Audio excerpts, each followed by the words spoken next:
हिमालय के दुर्गम पहाड़ों में बसा एक गांव, जहां हर रात के अंधेरे में डरावनी चीखें गूंजती थीं। कहते हैं ये चीखें उन पहाड़ों से आती थीं जो बरसों से इंसानों के लिए रहस्य बने हुए थे। गांव के लोग इसे श्राप मानते थे, किसी पुराने पाप का प्रायश्चित। लेकिन ये चीखें क्या थीं, कहां से आती थीं, कोई जानता नहीं था।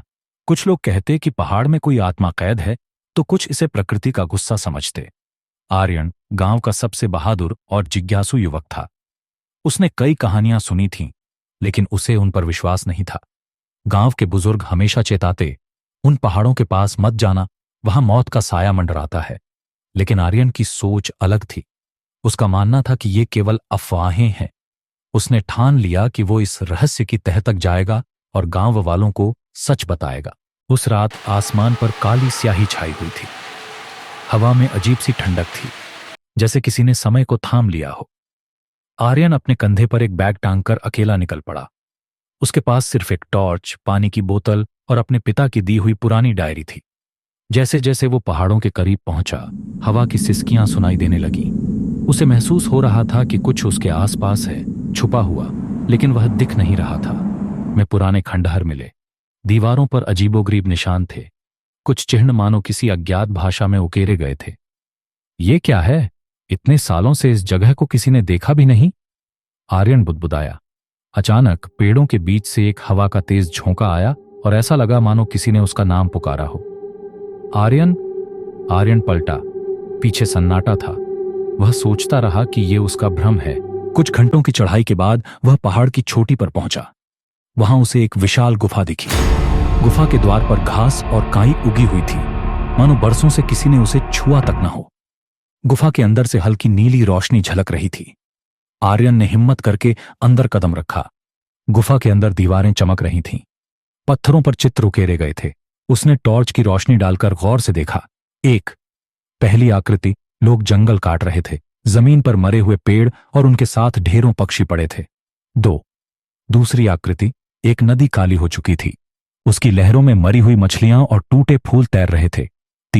तीसरी आकृति, पहाड़ों पर भारी खुदाई हो रही थी।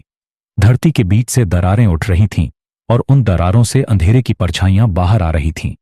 आर्यन को महसूस हुआ कि ये केवल चित्र नहीं, बल्कि किसी प्राचीन कथा का हिस्सा थे।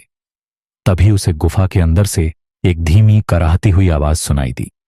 क्यों आए हो यहां? आर्यन का दिल धड़कने लगा। उसने चारों ओर देखा, लेकिन कोई नहीं था। कौन है? कौन बोल रहा है? तुमने हमें चोट पहुंचाई है, अब तुम्हारा हिसाब होगा। गुफा की दीवारों पर चित्र अचानक हिलने लगे।